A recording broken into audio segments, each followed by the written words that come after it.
Hello বন্ধুরা, কেমন আছো? আমি একজন অতি সাধারণ মানুষের একজন বউ। আমার নাম মালতী। আমার স্বামীর নাম অরুণ রায়। বয়স 55-এর মতো। সে বড় একটা ব্যাংকে চাকরি করে। বাইরে পোস্টিং, তাই বাড়িতে থাকে না। ছুটিতে বাড়ি আসে। যাক, আমাদের একমাত্র ছেলের নাম প্রীতম। সে এবার ইঞ্জিনিয়ারিং ফাইনাল ইয়ার দেবে। তার বয়স 22। আমরা কলকাতা থেকে প্রায় 30 কিলোমিটার কম দূরে একটি জেলা শহরে থাকি। সারাদিন রান্না আর সংসারের কাজ ছাড়া তেমন কাজ নেই। তাই টাইম পাস করার জন্য আমার স্কুল বান্ধবী সোশ্যাল মিডিয়া ও ইন্টারনেট ব্রাউজিং করতে বলে। এখন এতেই আমার বেশ সময় কেটে যায়। এই সবের ফলে কিছু নতুন বান্ধবী তৈরি হয়েছে এর মধ্যে। তারা আমাদের বাড়িতে আসে, আমিও তাদের বাড়ি যাই। মাঝে মাঝে ছেলেকে সঙ্গে নিয়ে যাই। এছাড়াও কখনো কখনো আমাদের দু একজন রিলেটিভ আসে, তখন আমার বেশ ভালো লাগে। এদের কেউ কেউ এসে আমাদের বাড়িতে এসে 2-1 দিন থাকে। তবে এদের মধ্যে আমার এক ননদ আর এক বৌদি বেশি থাকে। ওদের সাথে আমার খুব ক্লোজ সম্পর্ক। বন্ধুরা, আর একটা কথা যেটা বলা হয়নি, আমার বরের সাথে খেলা কম হলেও আমাদের সম্পর্ক খুবই ভালো। যাক, আমার এই সোশ্যাল মিডিয়ার সুবাদে কয়েকটি ভালো বান্ধবী হয়েছে। তাদের মধ্যে বেশ কয়েকটি খুব বিশ্বস্ত, আবার কেউ আছে একটু অন্যরকম। তবে ইন্টারনেট ব্যবহার করতে গিয়ে বেশ কিছু নতুন জিনিস শিখলাম। বিভিন্ন ওয়েব পেজ, গল্প পড়া শুরু করি। আমি জানি না এই গল্পগুলোর কতটা সত্যি। সত্য মিথ্যা বিচার করতে করতে আমার সাথে এরকম ঘটনা ঘটে গেল। সেই ঘটনাই এখন বলবো। যাই হোক, যেহেতু আমাদের বাড়ি কলকাতা শহর থেকে কিছু দূরে, তাই যেসব রিলেটিভের বাড়ি অন্য জেলাতে বা কলকাতার থেকে অনেক দূরে, তাদের কলকাতাতে কাজ থাকলে এখানে এসে থাকে। আমাদের বাড়িতে দুটো ঘর, একটাতে আমি থাকি আর একটাতে ছেলে থাকে। কিছুদিন হলো আমাদের বাড়িতে আমার ননদ এসেছে ডাক্তার দেখানোর জন্য। আমার ননদের জামাই এসে একদিন থেকে ননদকে রেখে চলে যায়। আমার এই ননদ বয়সে আমার ছোট। ওদের একটা মেয়ে আছে, সে এবারে মাধ্যমিক দিয়েছে। ওদের সবার সাথে আমার খুব ভালো সম্পর্ক। আমার সাথে আরো বেশ খোলামেলা সম্পর্ক, সব রকম কথা হয়। যাক, পরদিন আমি ননদকে নিয়ে ডাক্তার দেখাতে গেলাম।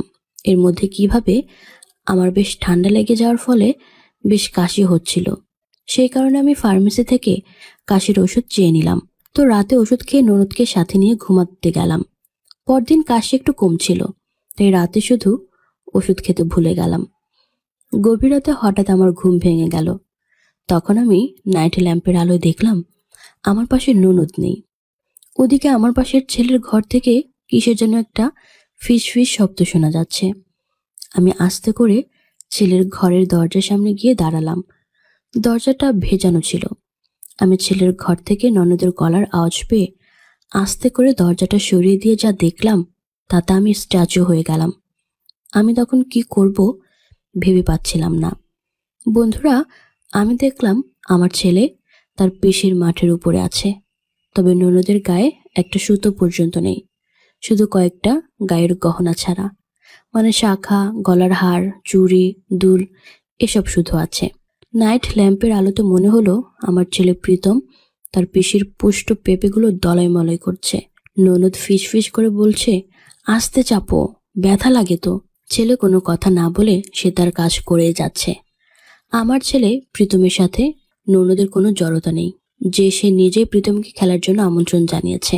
এর মাঝে ননদ বলল, বাবা, তোর খেলোয়াড়টা আমার খুব পছন্দ। তোর খেলোয়াড়টা আমার মাঠে নামিয়ে দিয়ে একটু ভালো করে খেলতো। এই কথা আমার কানে আসতেই আমি থেমে গেলাম। প্রীতম বলল, পিসুমণি, তুমি কোনো চিন্তা করো না, আজ আমি তোমার মাঠে খেলে সব সুখ দেব। এটা বলে প্রীতম পুরো তার খেলোয়াড়টা বের করলো। তখন ননদ বলল, এটা কি প্রীতম? এটা তো দেখছি আস্ত একটা বাঁশ। তোমার পিসি মহাশয়ের থেকে 2 গুণ বড় হবে তোমার খেলোয়াড়। প্রীতম বলল, কি পিসুমণি, পছন্দ হয়েছে তো?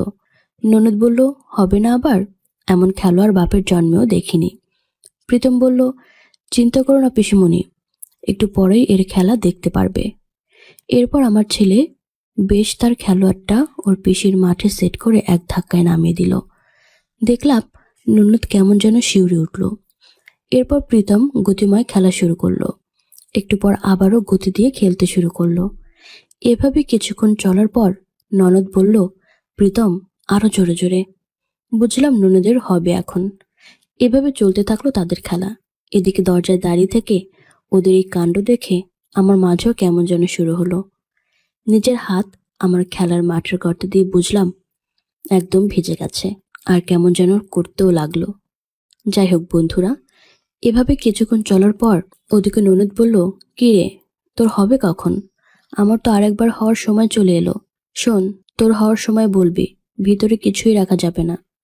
প্রীতম বলল, তা হবে না, আমি তোমার ভিতরেই দিব। তখন ননদ বলল, কেন? ছেলে বলল, তাহলে আমি বেশি মজা পাবো। বন্ধুরা, আমি টের পেলাম আমার শরীর থেকে দরদর করে ঘাম বেরিয়ে যাচ্ছে। আরও বেশ কিছুক্ষণ পর প্রীতমের খেলার গতি দেখে আমি বুঝতে পারলাম ওদের সময় ঘনিয়ে এসেছে। এক সময় জোরে জোরে খেলে একদম থেমে গেল। এদিকে পরম মমতায় হাত বুলাতে বুলাতে ননদ ফিসফিস করে বলল, আহ, আজকে আরাম পেলাম রে। বন্ধুরা, আমি আর ওখানে এক মুহূর্তও দাঁড়ালাম না। খুব দ্রুত ওখান থেকে চলে এসে নিজের ঘরে এসে এপাশ ওপাশ করতে করতে ঘুমিয়ে পড়লাম। ননদ কখন যে ঘরে এসে শুয়ে পড়েছিল জানি না। সকালে আমরা সবাই নর্মাল কথা বলতে থাকলাম। প্রতিদিনের মতো আজ সকালে স্বাভাবিকভাবে ছেলেকে খেতে দিলাম। এরপর সে বাইরে চলে গেল। ননদকে দেখলাম একদম ফুরফুরে মেজাজে আছে, চেহারায় সুখের হাসি।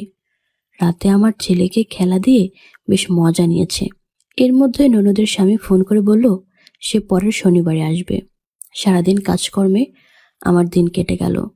আমি রাতে খাওয়ার পর কাশির ওষুধ খাচ্ছিলাম, তা দেখে ননদ আমার দিকে তাকিয়ে মিচকে হাসছে। আমি কোনো কথা না বলে মনে মনে বললাম, হাসবেই তো, এই ওষুধ খেলে আমি গভীর ঘুমে হারিয়ে যাব, আর এই সুযোগে আমার ছেলের সাথে মজা করে সারা রাত খেলবে। যাক, আমি বিছানায় এসে কখন ঘুমিয়ে পড়েছি তার খেয়াল নেই, তবে গত রাতের মতো আজকেও হঠাৎ করেই ঘুম ভেঙে গেল। বুঝতে পারলাম আজও কিছু একটা হচ্ছে, তাই পা টিপে টিপে বের হলাম। ছেলের ঘরের অনুজ্জ্বল আলোতে দেখলাম ছেলে ওর শক্ত মোটা খেলোয়াড়টা আমার ননদের মাঠে নামিয়ে দিয়েছে। আজকে আরো পজিশন চেঞ্জ করে করে আমার ছেলে ওর পিসির মাঠে খেলে চলেছে। আজ আমি ওদের খেলা দেখে নিজেকে সামলাতে পারলাম না। নিজের হাতের সাহায্যে একটু চেষ্টা করতে থাকলাম। কিছুক্ষণ পর আমি ভুলে গেলাম ছেলের রুমের দরজার সামনে আমি। সজোরে নিজের হাত চালাতে চালাতে সামনের দিকে তাকাতে দেখলাম আমার ছেলে প্রীতম আর ননদ হাঁ করে আমার দিকে তাকিয়ে আছে। আমি তখন লজ্জায় ওখান থেকে আমার রুমে চলে আসলাম। আমার পিছনে পিছনে ওরাও আমার রুমে এলো। বন্ধুরা, আজ এখানেই শেষ করছি। পরের পর্বে আরো নতুন চমক আছে। এরকম আরো ভিডিও পেতে চাইলে আমাকে সাবস্ক্রাইব করে চ্যানেলটি ঘুরে আসতে পারো। এতক্ষণ আমার সাথে থাকার জন্য তোমাদের সবাইকে অসংখ্য ধন্যবাদ। Tata, bye bye.